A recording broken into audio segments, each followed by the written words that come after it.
Dear friends, कैसे हैं आप सब। उम्मीद करती हूँ कि आप लोग बहुत अच्छे होंगे। टाइटल पढ़ के आपने जाना होगा कि मैं किस बारे में बात करने जा रही हूँ। तो अब मैं अपने वीडियो को आगे बढ़ाती हूँ। फ्रेंड्स, एक कॉन्सेप्ट आता है टाइम ट्रेवल। सबके दिमाग में ये बात आती है, क्या टाइम ट्रेवल पॉसिबल है? क्या समय यात्रा संभव है? क्या हम समय यात्रा करके फ्यूचर में जा सकते हैं या फिर पास्ट में जाकर चीज़ों को बदल सकते हैं? सबके दिमाग में ये बात ज़रूर आती है। और इन बातों का आना कब से शुरू हुआ है? शुरू हुआ है 1895 से। तब क्या हुआ था कि एक जो राइटर था, एक फिलोसोफर था, उसने क्या किया, उसने एक नॉवेल लिखी, एक साइंस फिक्शन थी वो, जिसमें उसने टाइम ट्रेवल के बारे में भरपूर लिखा। और उसे पढ़ के सब लोग इतना ज़्यादा प्रभावित हुए कि जितने भी फिलोसोफर थे, जितने भी साइंटिस्ट थे, जितने भी फिजिस्ट थे, वो इस बारे में गहन अध्ययन करने लगे कि ज़रूर हम ऐसा करेंगे, हम एक टाइम ट्रेवल वाली मशीन को ज़रूर बनाएंगे जिससे समय यात्रा की जा सके।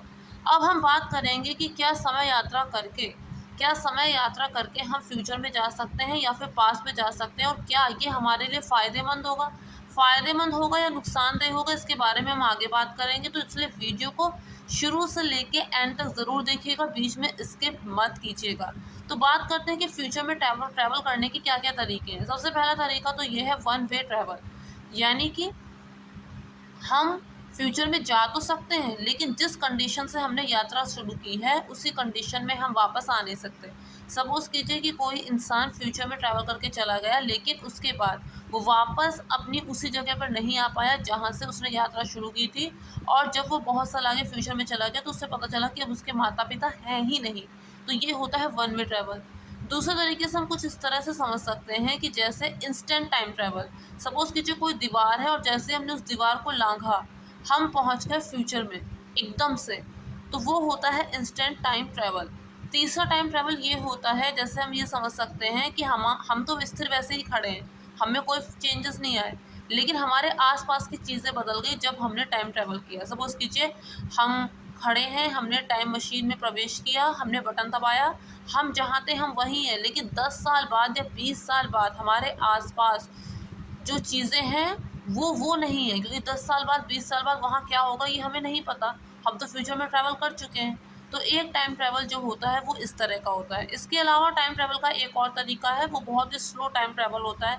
सपोज़ कीजिए कि जैसे डोर जैसी मशीन है, उसमें हम जाके लेट गए। अब 24 घंटे के लिए वो मशीन ट्रैवल करेगी, वहीं पर वो रहेगी स्थिर, लेकिन हमारे शरीर में उस एक दिन के लिए, उस 24 घंटे के लिए हमारे शरीर में कोई फ़र्क नहीं होगा और हम अपने एक दिन बाद वाले फ्यूचर में पहुंच चुके होंगे, क्योंकि ये तो बहुत ही स्लो ट्रैवल कर रही है। तो इसलिए जितने दिन हम उस बक्से में रहेंगे, उतने दिन बाद हम फ्यूचर में पहुंचेंगे और वो दिन हमारे गायब हो चुके होंगे और उन दिनों से हमारा कोई सरोकार नहीं होगा।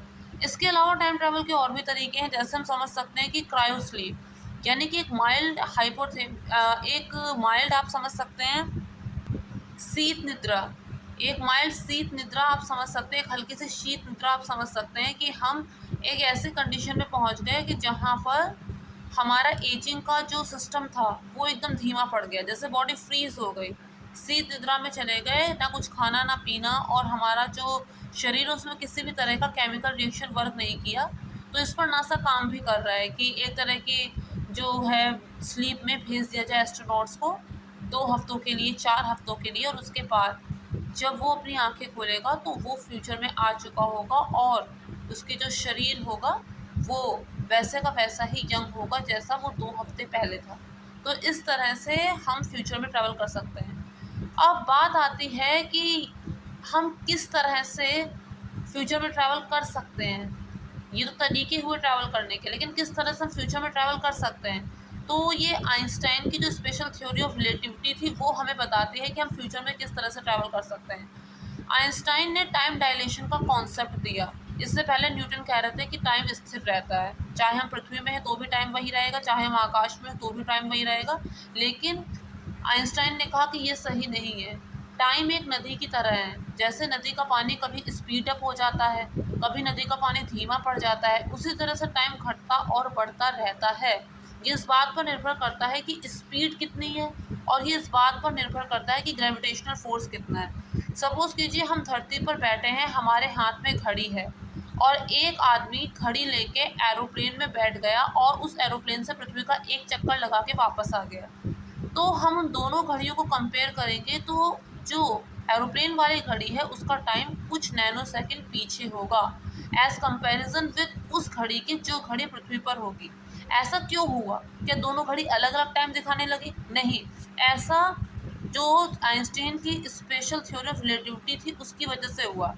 हम धरती पर हैं, हम उस घड़ी को देख रहे हैं जो कि आकाश में एरोप्लेन के अंदर है, उस एरोप्लेन के अंदर जो फ्यूचर में जो जो पृथ्वी का एक चक्कर लगाकर वापस आ रही है, उस घड़ी को हम देख रहे हैं। तो क्योंकि हम उसे देख रहे हैं तो इस रिलेशन में उस घड़ी का टाइम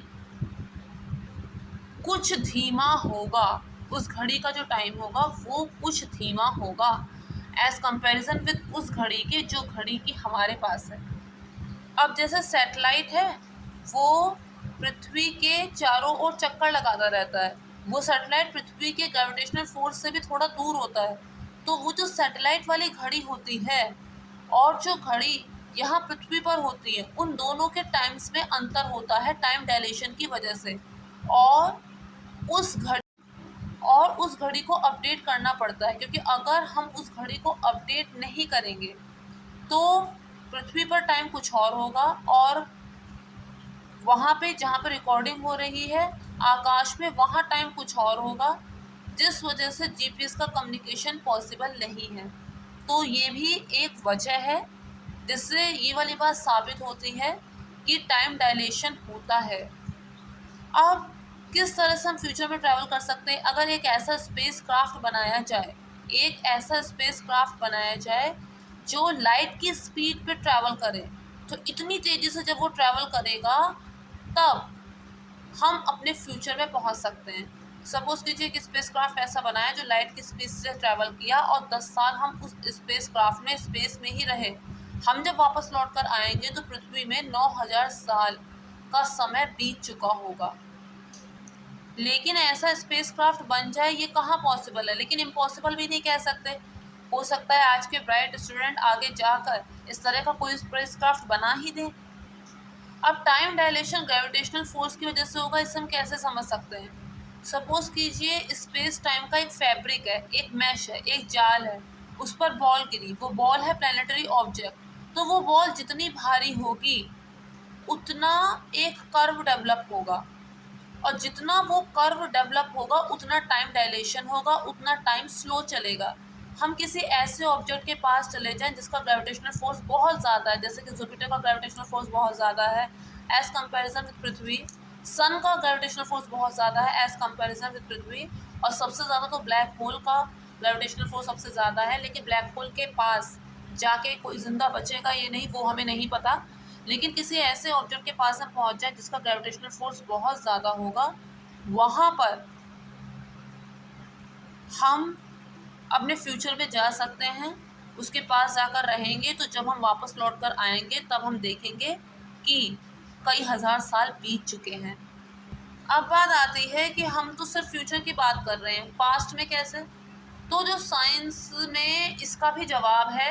आइंस्टाइन की जो स्पेशल थ्योरी ऑफ रिलेटिविटी है वो पास्ट में ट्रैवल करने को मना नहीं कर रही है। वो ये कह रही है कि अगर ग्रेविटेशनल फोर्स इतना ज़्यादा हो कि जैसे मैंने आपको बताया कि स्पेस टाइम का फैब्रिक है जो मैश के रूप में है, उसमें कोई प्लैनेटरी ऑब्जेक्ट जो कि बॉल के रूप में है वो उस पर गिरे और इतना ज़्यादा उसका भार हो, इतना ज़्यादा ग्रेविटेशनल फोर्स हो कि वो मैस फट जाए और एक वार्म होल क्रिएट हो जाए, तो उस वार्म होल से हम पास्ट की कुछ झलक देख सकते हैं, पहली चीज़। इसके अलावा हम इस बात को जान लें कि यूनिवर्स में वार्म होल क्रिएट होते रहते हैं और वो ख़त्म भी होते रहते हैं, जैसे कि एटम होता है, वार्म होल बनते बिगड़ते रहते हैं स्पेस में। तो ये इम्पॉसिबल वाली बात नहीं है।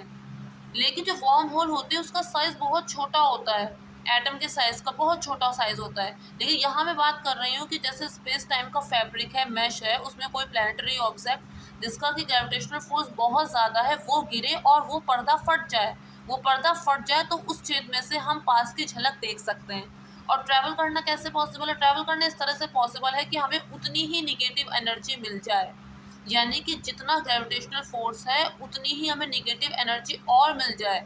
जैसे कि दो मैग्नेट जो रिपेल करें, एक दूसरे से दूर हटने का प्रयास करें, वैसे ही उतनी ही निगेटिव एनर्जी और मिल जाए तो वो उस वार्म होल को तब तक बनाए रखेगी जब तक हम उसमें ट्रैवल कर पाएँ। ऊपर से एक वार्म होल बना और नीचे से उस वार्म होल को बनाए रखा, फिर हम उसमें जाकर ट्रैवल कर सकते हैं। लेकिन लॉजिकली कुछ लोग कहते हैं कि ये तो पॉसिबल ही नहीं है, नॉट पॉसिबल वाली बात है। ऐसा इसलिए कहते हैं कि सपोज कीजिए कोई आदमी पास्ट में ट्रैवल करके पहुंच गया अपने दादाजी के पास, वहां पे उसने अपने दादा को मार दिया, तो अब उसने दादा को मार दिया तो फिर कहाँ से उसके पिता आएंगे, कहाँ से वो पैदा होगा? तो इसलिए लॉजिकली यहाँ पर फेल है। लेकिन इसका जवाब ये है कि जो चीज़ें एक बार हो चुकी जो चीज़ें एक बार हो चुकी वो किसी और यूनिवर्स में हुई, और जो परिवर्तन हम करेंगे, जो बदलाव हम करेंगे पास में ट्रैवल करके, वो एक दूसरे यूनिवर्स में जाएगा। यानी कि एक दादा पोता अलग यूनिवर्स में और दूसरा दादा पोता अलग यूनिवर्स में। इसका एक और जवाब ये है कि जो डेस्टिनी है वो कभी नहीं बदलती। जो घटना एक बार हो गई वो नहीं बदलेगी, भले ही हम पास में जाकर उसे बदलने की कोशिश करें। हम पास में जाएंगे तो हमें ये मालूम होगा कि जो घटना घटी है वो हमारे ही परिवर्तन करने की वजह से घटी है। सपोज कीजिए कोई घटना घटी, कोई एक्सीडेंट हुआ, किसी ने पास में जाके उसको रोकने का प्रयास किया, तो जब वो पास में गया तो उसने ये पाया कि वो एक्सीडेंट इसलिए हुआ क्योंकि वो पास में गया और उसने इसे रोकने की कोशिश की। यानी कि जो डेस्टिनी है, जो हो चुका है, वो कभी नहीं बदल सकता, फिर चाहे हम कितना ही पास में ट्रैवल क्यों ना कर लें। तो ये वजह है कि पास्ट वाली बात उतनी। स्टीफन हॉकिंस जो थे उन्होंने